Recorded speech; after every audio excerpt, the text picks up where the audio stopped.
If you want to defeat the globalists and have men and or women munching at your back door, pick up a wash your ass t-shirt at some black guy's Teespring store. Links in the description below. Supreme victory! Hey, what's going on, guys? How you doing? Sorry I've been gone pretty much the entire month. It's been a very busy month, but not very productive. I've been working on some covers, and there's one of them that's just been giving me a lot of trouble, and I actually just put it on the back burner to come back to it, and I'm working on some other stuff. I'm gonna have my Spotify up too, so I can throw up the covers I already have up on my other channel if you want to check that out, my channel Black Metal. And I've been focusing a lot on that, and of course still doing the Snark Tank every week. So I'm still doing stuff, but this channel is just kind of like was taking a backseat for a little bit. But I thought that this would be interesting to cover because it finally happened. Kanye finally went on JRE, and this is something that was kind of a long time coming. If I remember correctly, I think that they already filmed one podcast, but then it had to have been scrapped. That's if I remember correctly. I didn't verify it. I don't really care. If that's the case, that sucks because then you have to wonder what was on that podcast. But finally it happened. A lot of people thought it wasn't going to happen. A lot of people were starting to kind of put some conspiracy theories out there because around the time that it was confirmed that Kanye is coming on, then Jamie catches COVID, and then people are like, oh, the powers that be are just trying to disrupt it. This is what's going on. This isn't gonna happen. Kind of like we all say that the MMA gods would not allow Khabib versus Tony Ferguson for whatever reason, and that I kind of believe because that doesn't even make any sense at this point. It's like how did that shit not happen at least one time? Come on, really? But I digress. I want to talk about some of the stuff that they talked about on their podcast and kind of just give an overall feel, because I know a lot of people probably didn't listen to it because 3 hours of it was pretty lengthy. It was a lot of stuff. Kanye he takes a lot of pauses in between, so you have to have a lot of patience to watch it. And one thing, if you haven't seen it, I'll just say right off the bat that it wasn't insane. Kanye didn't go on some type of episode. There was no mania involved. The closest we got was that he would sprinkle a few conspiracy theories in between, but Joe, being a nice guy, and since he's not friends like with Kanye, he doesn't know him on that level, that he didn't really entertain them. And you know that if he did entertain them, it would just make Kanye look bad, which is unfortunate because that's the stuff that I showed up for. You know, like he mentioned, like just kind of passing by, he was like, oh, you know how the fluoride, it messes with your pineal gland, you know, your third eye. And I'm just like, ooh, this is what I want to hear. This is the Alex Jones stuff. This is when my ears perk up. But Joe didn't even acknowledge it. Like, and he also talked about the aluminum that's in antiperspirant deodorant. That, you know, the conspiracy theory is that it causes early dementia. And personally, I haven't seen any evidence to support this stuff. I've heard the theories, especially the fluoride one. Which the fluoride one, I'll at least give people, like, I'm like, all right, you know, I at least don't want to be treated like a child. Like, you don't have to put fluoride in my tap water. You know, I can brush my teeth. I'm a big boy, and my teeth look all right. There's a few other ones mentioned, but like I said, Joe didn't entertain any of them. It was also pretty great that, of course, I was counting on it that Kanye mentioned that he was a genius. Joe didn't say it. He just said it straight up on his own, and I'm just like, thank you for reinforcing that. Another thing that I thought that was really interesting is how many pop culture references he is aware of, how many shows he references, how many movies he references, stuff that you would think somebody of him, like, he would be too busy to be like watching so many movies and so many shows, name dropping so many niche things that, you know, that say Joe is just like, I don't know what that is, I don't know who that is. Like, at one point he's talking about Anchorman, and he's talking about Veronica Cornerstone, and I was just thinking, does Joe even know what that is? Does he have any idea? And I say that because I remember watching an episode of JRE when he's interviewing Mighty Mouse, Demetrius Johnson, and DJ makes a reference to Shao Kahn, and then Joe Rogan's like, Who's that? He's like, come on, man. You know, the second boss of Mortal Kombat 2? And then Joe says, you say that as if everyone's supposed to know that. And then, like, DJ's like, well, I mean, dude, you need to get on your shit if you don't know that. Like, you need to get on Mortal Kombat, play some fucking video games. And I pretty much stood up out of my chair and applauded. Now, the main reason that I feel like Joe had Kanye on the podcast was to talk about his run for presidency. But the thing is, and this is really obvious, that Kanye has not put any deep thought into running. Like, of course, into actually running, sure, he's doing that, right in his name and all this stuff. He still wants you to vote for him. But as far as, like, fixing things, the main talking points, where when Joe asked him simple questions and guided him, it wasn't even just like a short question. He's just like, this is what I want. What do you think about this? And then Kanye would go on these tangents, and they would sound kind of nice, like he wants to help people. He wants to help with bring forth ingenuity and creativity, and just having people be self-sustainable with like energy and food and stuff like that. Things that sound all nice and good, but it was just like, what are you gonna do right now? What about free education? What about healthcare? Like he was just talking about like, oh, well, we should focus on this and focus on that. Not like say answers or anything, but saying, oh, we got to get people better medicine. We got to do this. And I'm like, yeah, no, yeah, of course. But are you down for this free shit? What are you going to do? Like, he didn't have like plans for that stuff. He hadn't thought that far ahead, which kind of shows you that, like he even said in the podcast that he knows he's going to win in 2024 for sure. But he still was just like, I'm going to put my foot in the door here. And it's very apparent that he has no idea, none whatsoever. Not like any of you were really expecting him to have like a full proof plan, but you would think if you were going to run for presidency or some type of government office, some type of job or something, you would have something. You would have something, but it was still interesting to hear his perspectives on things, and they actually weren't bad. He said a lot of things that I kind of agreed with him on as well.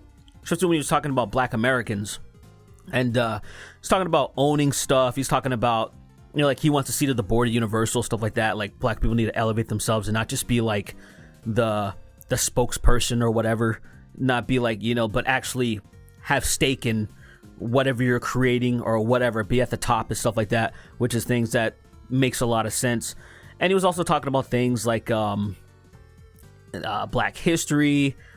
And he was talking about a lot of things that it makes sense to the reason why he kind of fell into being turned on at first when he was turned on to people like Candace Owens, because he doesn't know where Candace Owens came from. He doesn't watch YouTube, like, or he's not involved in the type of stuff like, you know, where there's archives of like streams that I was a part of to see where she came from and that she's a fucking grifter, you know. But a long time ago, he said, I like the way she thinks.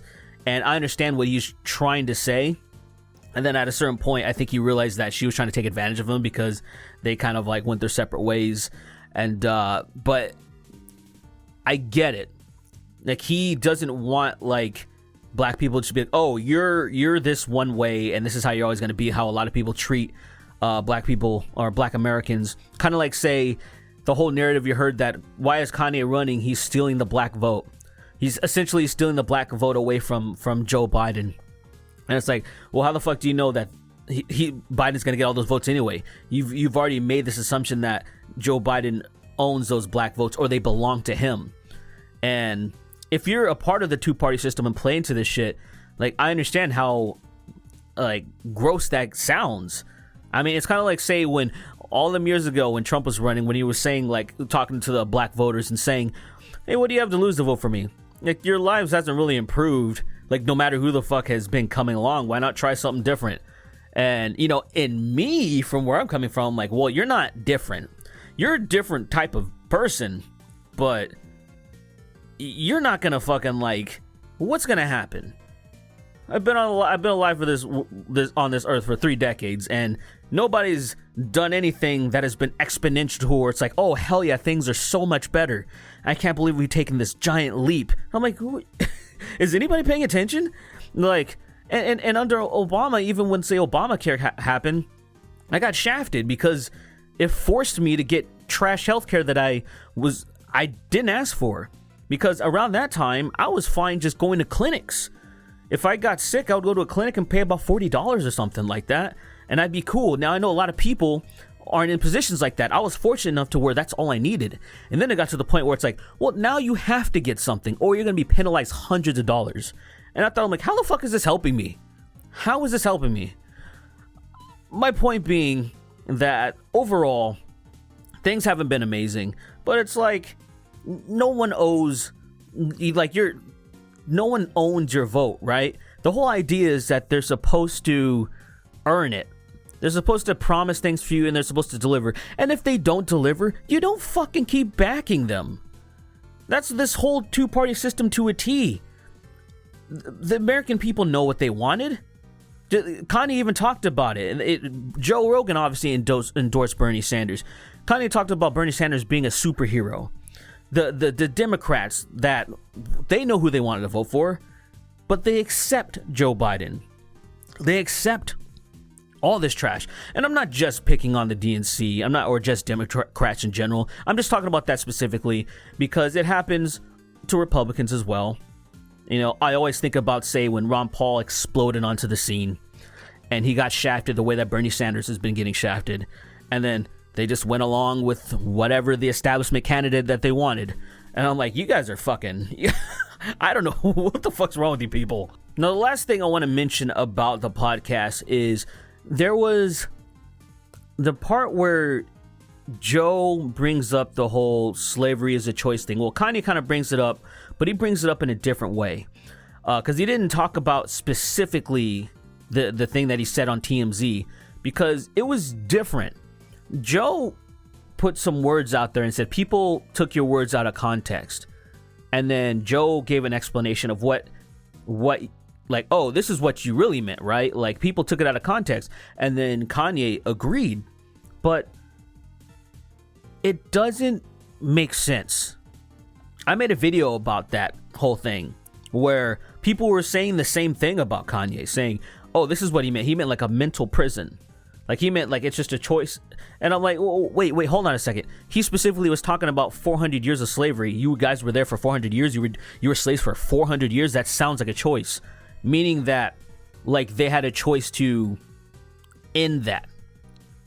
It's like, no matter way you spin it, it's just an ignorant thing to say. I know you can talk about that. Like say, even choices I've made in life, where I've felt like I've been in mental prisons.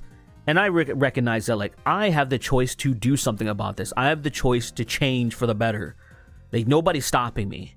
But when it comes to slavery and subjugation, things that are anything relevant to that, it's not so simple of just, oh, yeah, you have the choice, because you're not in that situation.